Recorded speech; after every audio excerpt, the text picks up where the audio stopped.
Hello YouTube, Dave here again, and welcome to the resurrection of the Through the Ages series of videos.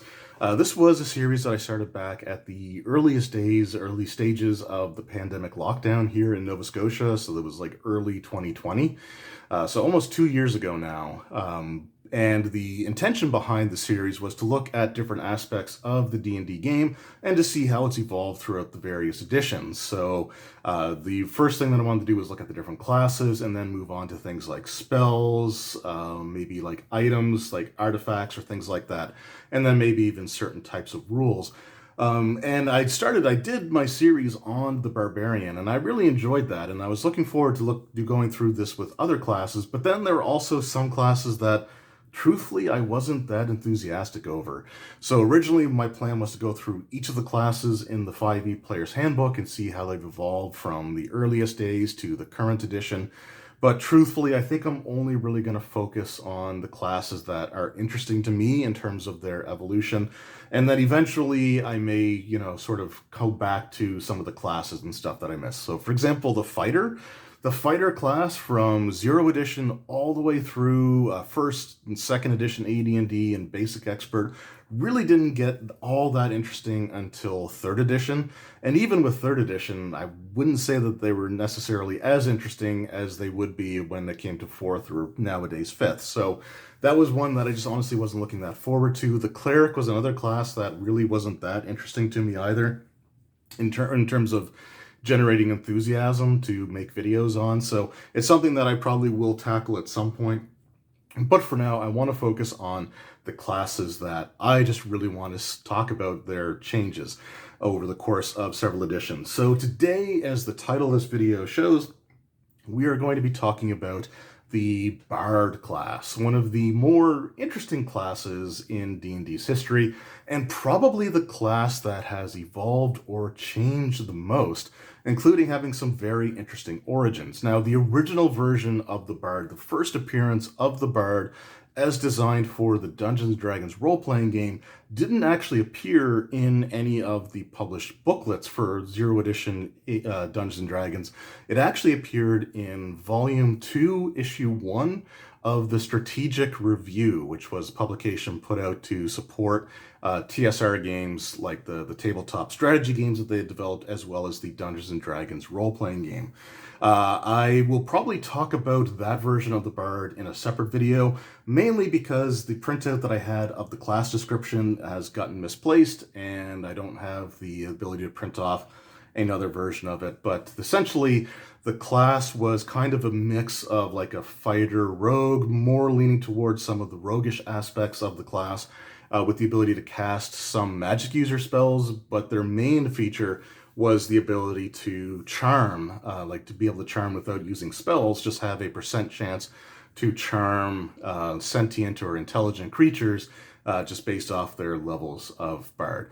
The Bard class also, if it appeared in Basic Expert D&D, it wasn't in the major books. It could have been in an issue of like Dungeon Magazine or something along those lines. But I couldn't find any version of the Bard class, at least with the research that I've done so far. I wasn't able to find anything for Basic Expert. So we're just going to focus on AD&D Bard, particularly 1st edition Advanced Dungeons & Dragons, but we will touch a little bit on the 2nd edition AD&D Bard as well. The 1st edition AD&D Bard is actually the main reason I wanted to start the series that I kind of abandoned for a couple of years. Just other stuff kind of came up, and with companies sending me things for review, it became difficult to shift my focus back to more, I don't want to say passion projects because that sounds a bit pretentious, but just things that were more along the lines of videos that I thought would be fun to make versus stuff that I felt like I needed to make because I had things being sent to me. But anyway, the 1st edition AD&D Bard was the genesis of this whole series, and it's very interesting. Like, it's not a traditional class the way that we would think of them. So what I have here is the 1st edition Advanced Dungeons & Dragons Player's Handbook. This is the reprinted version of it. This came out, I think, late 80s. It's the orange spine version of the Player's Handbook, but as far as the contents inside, page numbers, everything like that, should be the exact same.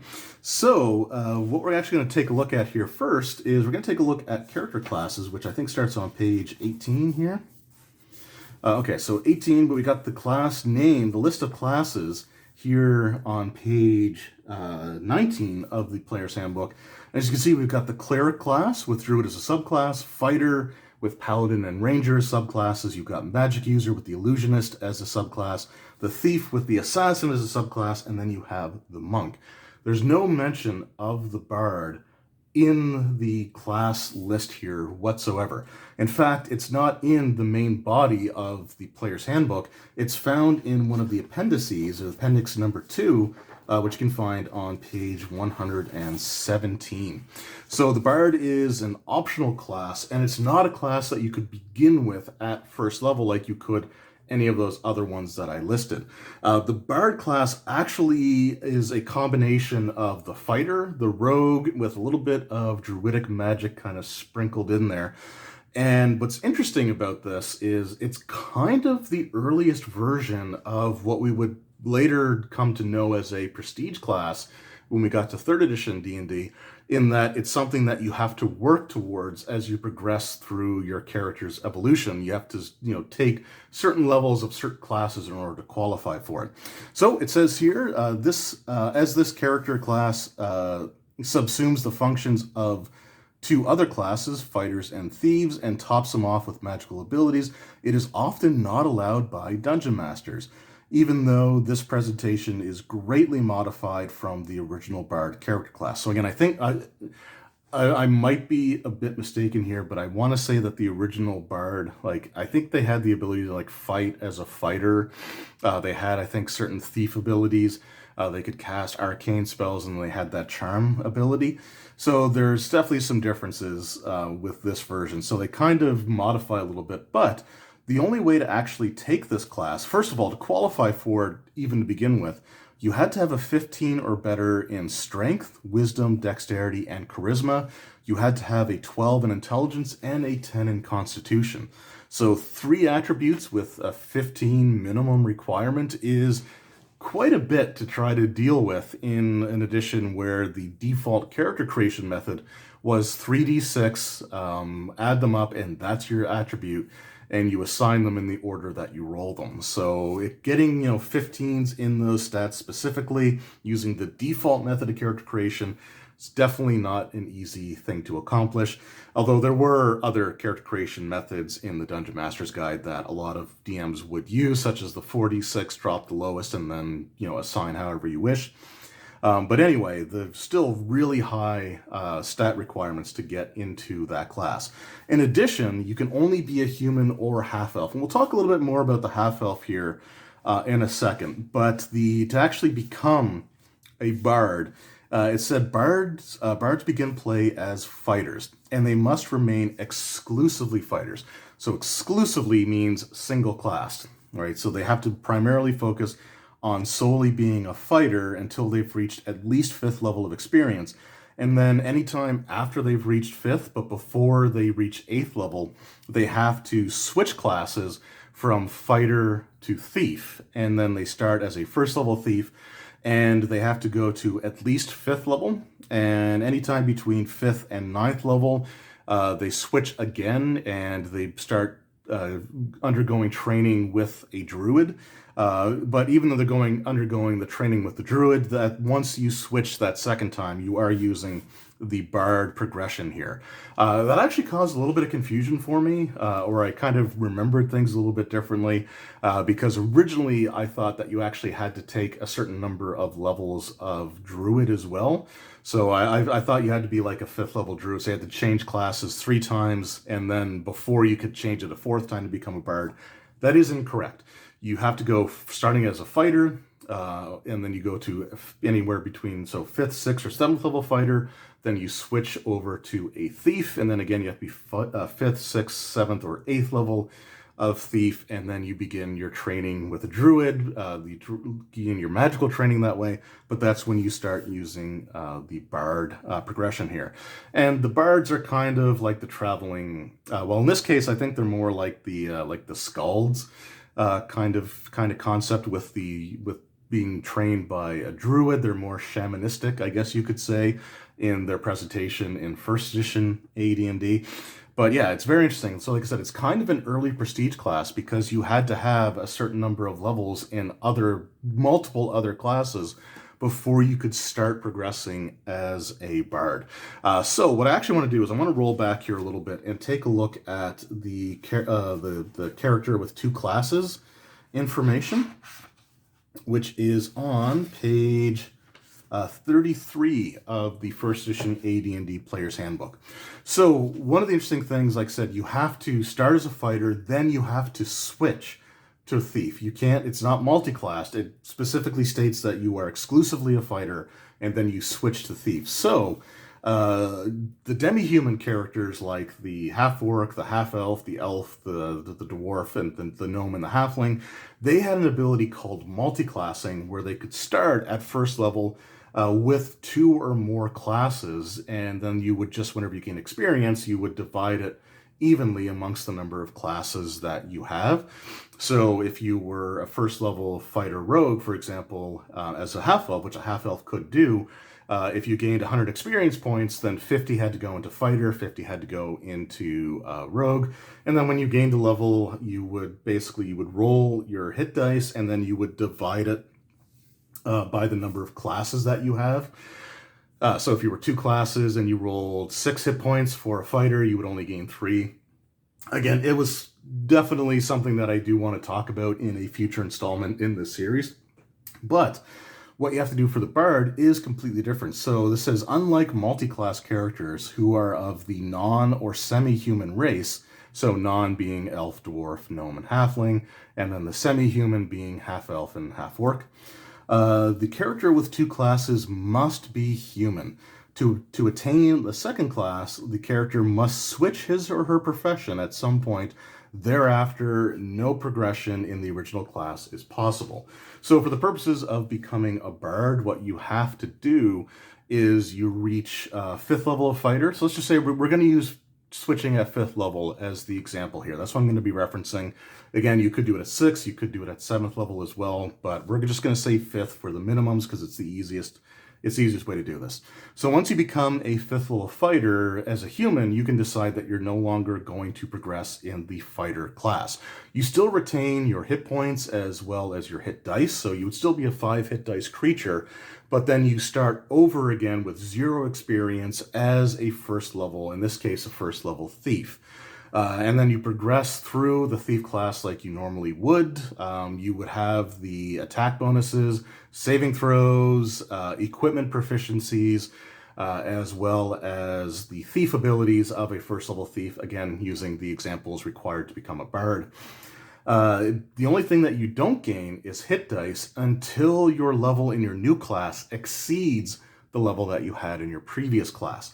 So using this example of switching to a thief after reaching 5th level as a fighter, your 1st, 2nd, 3rd, 4th, and 5th level of thief, you don't gain a single hit point. You don't gain any hit dice, nothing. But if you decide to reach 6th level as a thief at that point, you would finally roll your first hit dice as a thief. So you would roll your d6. And essentially what you do is you progress to a minimum of 5th level in your second class, in this case a minimum of 5th level as a rogue.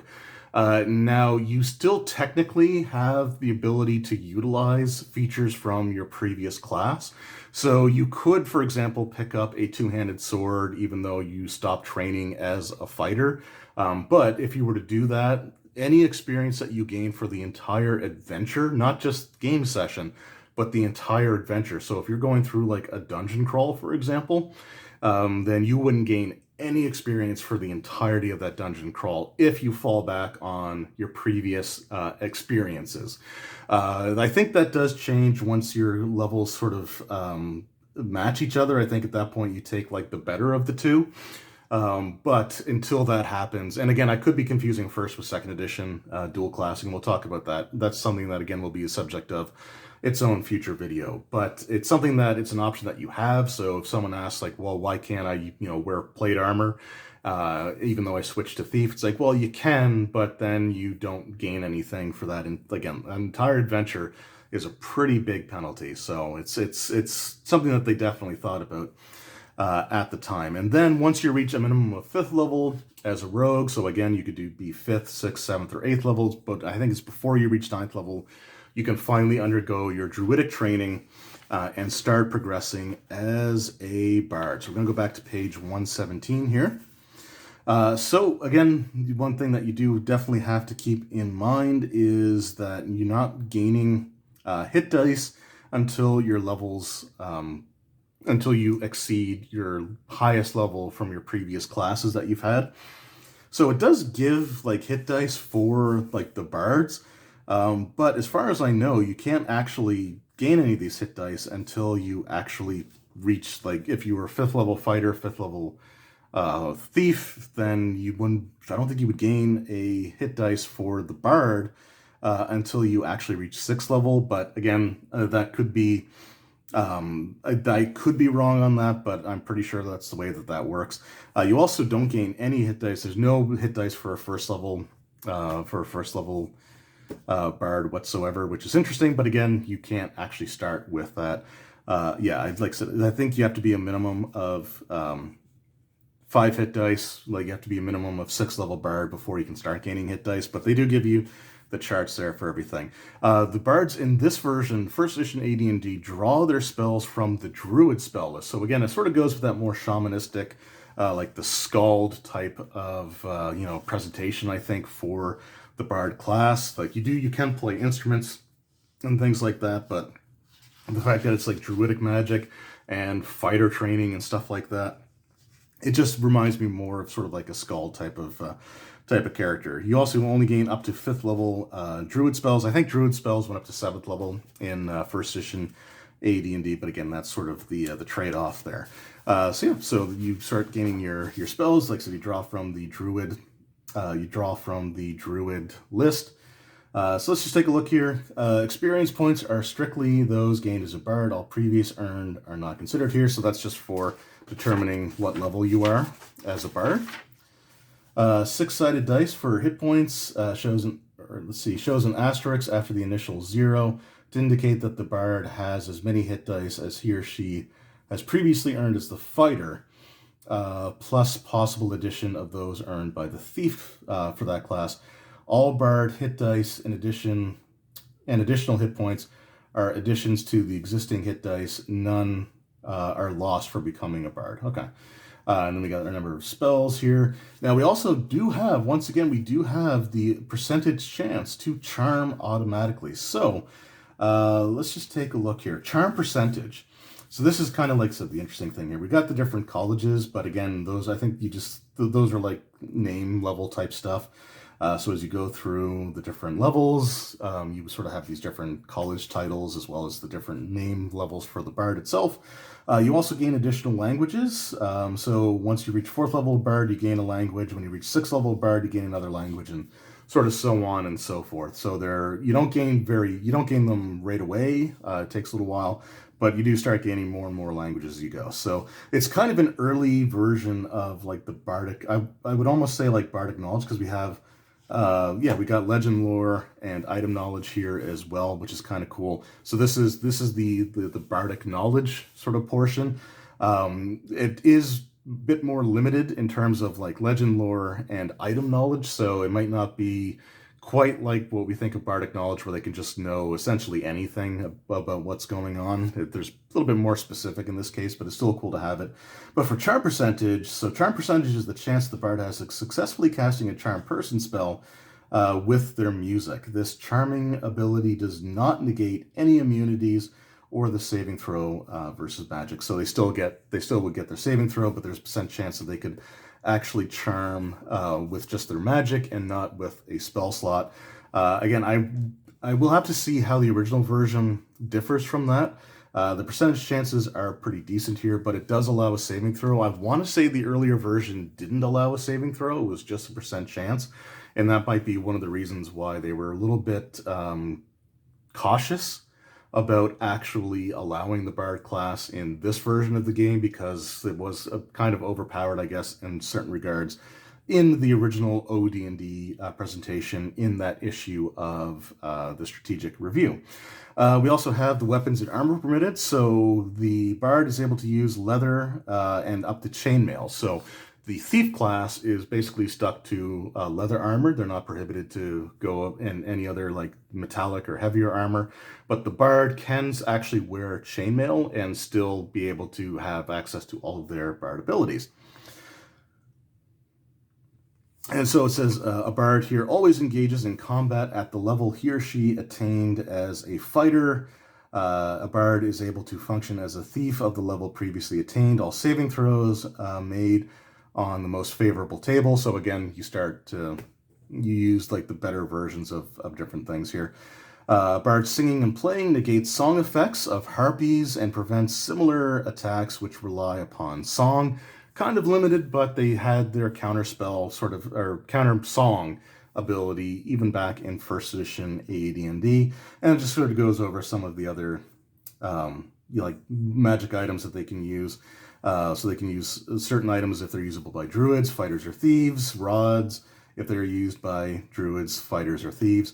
Just the basic proficiency stuff there. So, but the most interesting thing really with the bard is how you become one in first edition AD&D. But it is kind of cool to see things like their legend lore ability. So they have their bardic knowledge, they've got their charm percentage, which is kind of like the fascinate ability that they would have later on, as we'll see when we get to the like the D20 version of the bard. So yeah, really cool stuff. But like I said, the biggest thing is definitely the fact that just how you gain the class is so interesting, we'll say. So another thing that I think is really something that I really wanted to discuss is the fact that this book says that, you know, for races, you can be a half-elf and still be a bard.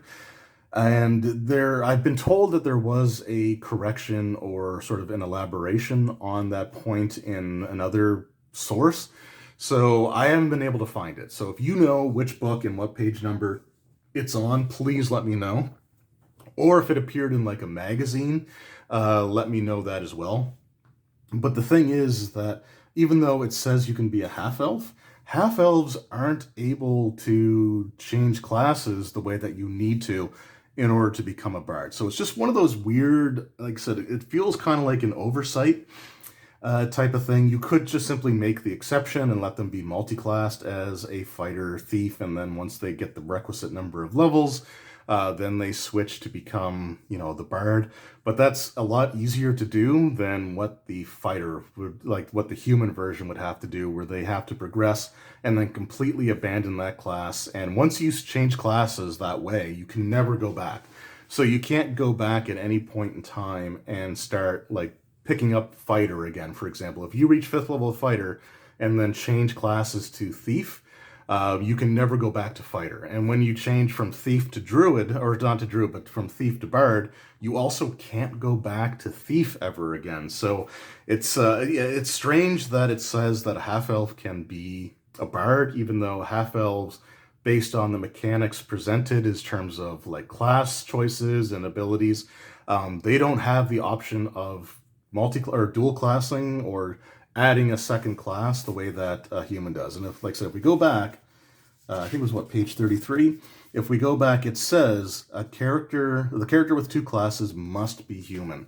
So that's the only thing that I have found a little confusing. If any of you know where a clarification or an amendment to the half-elf that will allow them to switch classes the way that they need to, as presented by the bard class in order to qualify for it, please let me know, because right now, just looking through the player's handbook, there is no way for a half-elf to become a bard, even though it's a race allowed as the class dictates. So the class allows it, but the rules mechanics actually don't. So again, it's sort of interesting how that works out. Sort of contradicts a little bit. So again, if you have, if you know where the clarification is, what book, what page, or what magazine, and what issue, please let me know, because I would really love to see that. So for now, it says half-elf can be a bard, but there's no way for them to do it as presented in the player's handbook. And if it's in the Dungeon Master's Guide, I just haven't been able to find it because, let's be honest, the organization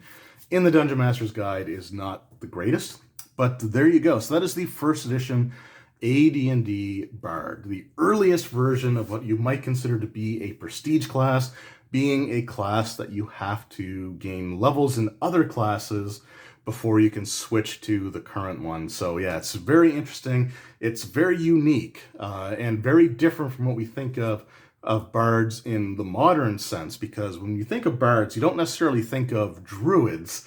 But in first edition AD&D, they were based on druids for their spellcasting. Even the strategic review version for OD&D had them drawing from the arcane list. So again, it's kind of interesting. But that was the first edition AD&D Bard. We're going to quickly take a look at the second edition AD&D Bard and see how they've changed. Now, for second edition, the Bard class actually switched from the sort of prestige class version that, like I mentioned before, and it became a regular core class that you could start with at first level. There is still a mention that, it's something that the DM has to approve of, but there's really no reason why the DM wouldn't approve of you playing a Bard in second edition Advanced Dungeons & Dragons. So the Assassin class was removed because second edition was somewhat more sanitized, I guess you could say, over the first edition AD&D. So they had removed certain references, things like demons and devils. That terminology was removed from the game. Half-orcs were removed because the method of their creation was somewhat questionable, I guess we'll say. And the assassin class, which had to be evil to begin with, just, was removed altogether. But to have an offshoot of the rogue's main class, which thief was a subclass of, they wanted something else in there. So the bard became a standard class that you could play from the beginning. So what we have here is, let's just find the Bard. So the second edition, this version of the second edition Player's Handbook, which is the black-covered revised versions from 1995. The Bard can be found on page 58. Now, the ability score requirements to become a Bard in second edition are a lot more lenient than they were in first edition AD&D. So you need a dexterity of 12, which was the same that we had before. Your intelligence requirement is actually gone, or sorry, I think you needed to have a dex 15 before, sorry. But you had a dex requirement of 12 and an intelligence requirement of 13. So I think that actually went up because I think your intelligence had to be 12 in first edition, and your charisma has to be 15. But that's only 3 stats with a requirement as opposed to all 6, and it's only one attribute that has to be 15 instead of 4 out of your 6 needing to be 15 or greater. So it does mention here again that the Bard's an optional character class that can be used if your DM allows it. He makes his way in life by charm, talent, and wit. And yeah, so this is where we kind of have the more jovial, court musician type of traveling minstrel bard, as opposed to the more skald-like, or again, the more shamanistic version that we had in first edition AD&D. The bard does have access to, as a thief, they have access to the same armor proficiencies as a thief, as well as the ability to wear chainmail, so they can actually wear slightly better armor than what the thief could. They also have the ability to use any weapon, I believe it states here. Let's just take a look here. Trying to find some of the class information in second edition was still a bit difficult, but it should be here somewhere.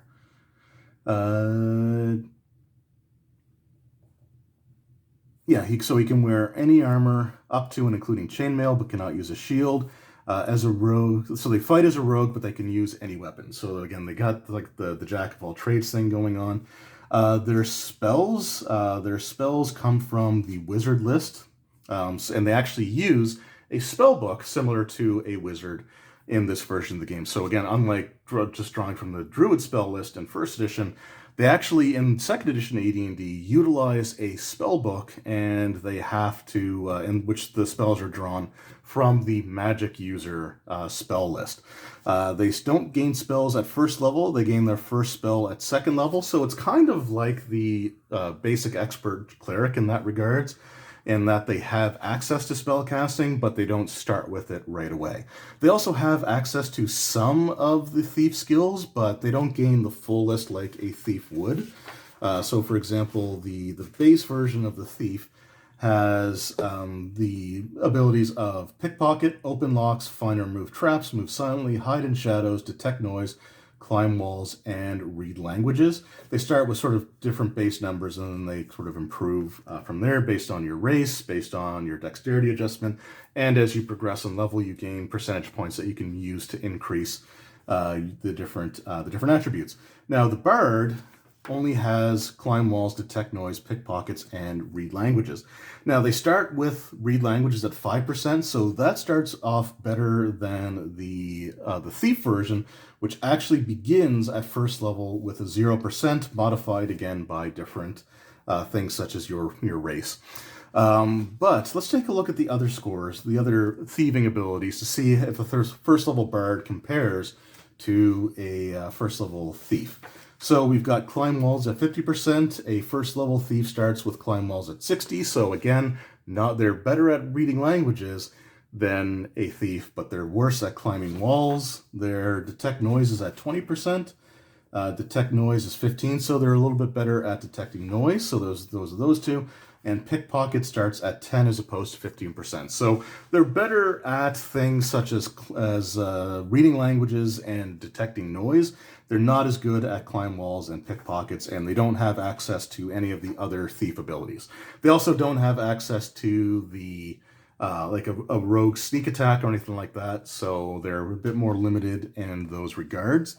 Lastly, they do have the ability to use their poetry and music and stories to inspire. So this is kind of like the inspire courage ability that they would gain later on. So they can grant, as long as you've had at least 3 rounds pre-combat to you know have the characters listen to your music or your inspiring story or whatever it might be, they can get a +1 bonus to attack rolls, a +1 bonus to saving throws, or a +2 bonus to morale, which I can almost guarantee you that hardly any DM probably use morale rules for their players when it comes to second edition AD&D. Although this could apply to like a large combat situation, so the Bard could be very useful and improving the morale of, say, like NPC soldiers. So that's definitely a good thing. But as far as the player characters are concerned, if you're looking to just increase the abilities of your fellow party members, you're probably going to use either the +1 to attack rolls or +1 to all saving throws. They also have the ability to counter music or music-based effects. So again, like a siren's call or any other magical effect that requires something like music or like poetry or something along those lines to be effective, the bards can still cancel that out. So it's an option that they definitely have, but it's the same as what they had in first edition as far as that goes. But they also don't seemingly have the ability to actually automatically charm, although they can influence reactions using the reaction die, and they can modify it to a certain extent, but it's definitely not the same as their ability to just automatically be able to cast a charm spell as if they used like a charm spell. So it's definitely interesting to sort of see how that's changed. So that ability got seriously nerfed in second edition AD&D. So the Bard, which is again human or half elf, but at this point, the half elf can actually start at first level here. But yeah, the Bard was again sort of the jack of all trades, but master of none. They fought as a thief, which was one of the worst progression for attack bonuses and modifying your attack rolls. It's not as bad as the wizard, for example, but it's not the greatest. It's not as good as a fighter. They can use any weapon.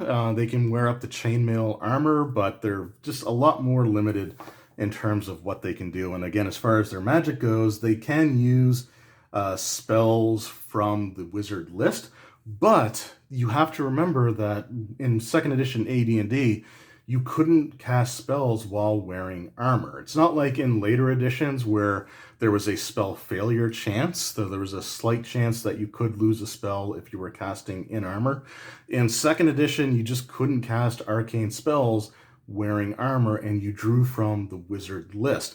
So even though you could draw wizard spells, if you're wearing any kind of armor whatsoever, you basically don't have access to those spells. And it actually does mention here that typically, because of that, the bards usually would focus on spells that are more things that they could use to enhance their performances outside of like a combat situation.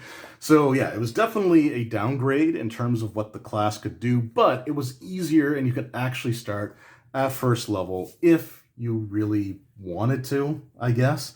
I don't know if you necessarily would want to, but it is an option that was there. And it's interesting to see it go from a prestige class to an actual like full-on class that you could play from first level. So there you go. That is the first edition and the second edition advanced Dungeons and Dragons version of the Bard. An insanely difficult class to qualify for in the original version or the advanced first edition AD&D version, to a class that's you can take from the very beginning of the campaign as a first level character alongside of every other first level character in the party, but they just kind of lose a lot of what made the Bard okay-ish, I guess you could say. I mean, like looking at the second edition AD&D Bard, I don't know why you would pick it over something like a thief or a fighter or an actual wizard, especially if you're a demi-human. So if you're like anything other than just a human, then I don't see why you would pick a bard over something like a fighter magic user, fighter thief, or even like fighter thief magic user. Honestly, those would be a much better way of going about things, in my opinion. But there you go. So that is the first edition and second edition AD&D Bard. Let me know in the comments below, did you ever play a Bard in the Advanced Dungeons & Dragons day? Did you play a Bard in first edition or in second edition? Or did you even play a Bard based off of the Strategic Review article that had the Bard class for the original Dungeons & Dragons game?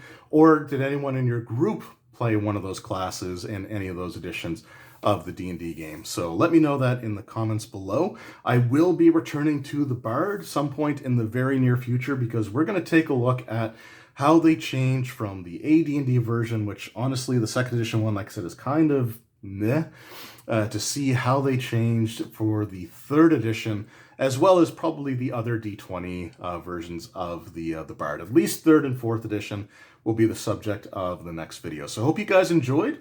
If there's any other classes that you really want to see me look at for this series, let me know. I can't guarantee that I'll get to it right away, but it is something that I can eventually come back to. As after all, this is a video series that I've come back to after like 2 years. So like I said, never say never. But yeah, if you have any concepts for this Through the Ages series, and that could be a particular spell, artifact or magic item, or even something like a particular rule to see how it's changed from various editions, let me know those suggestions in the comments below, and I'll be more than happy to get to them. Anyway, I hope you guys enjoyed, and I hope you guys check in for part 2, where we take a look at some of the D20 bards and see how they went from basically the laughingstock of the player's handbook class selection to an okay-ish and even pretty good class to pick. So that'll be in the next installment of the series. Until then, I appreciate all of your guys' great support. It really does mean a lot to me, and I hope you have a wonderful day, week, month, year, whatever it is, whatever time you're watching this, if it's right after it uploads or 2 or 3 years in the future. I hope things are going great for you, and I will see you all next time. Take care.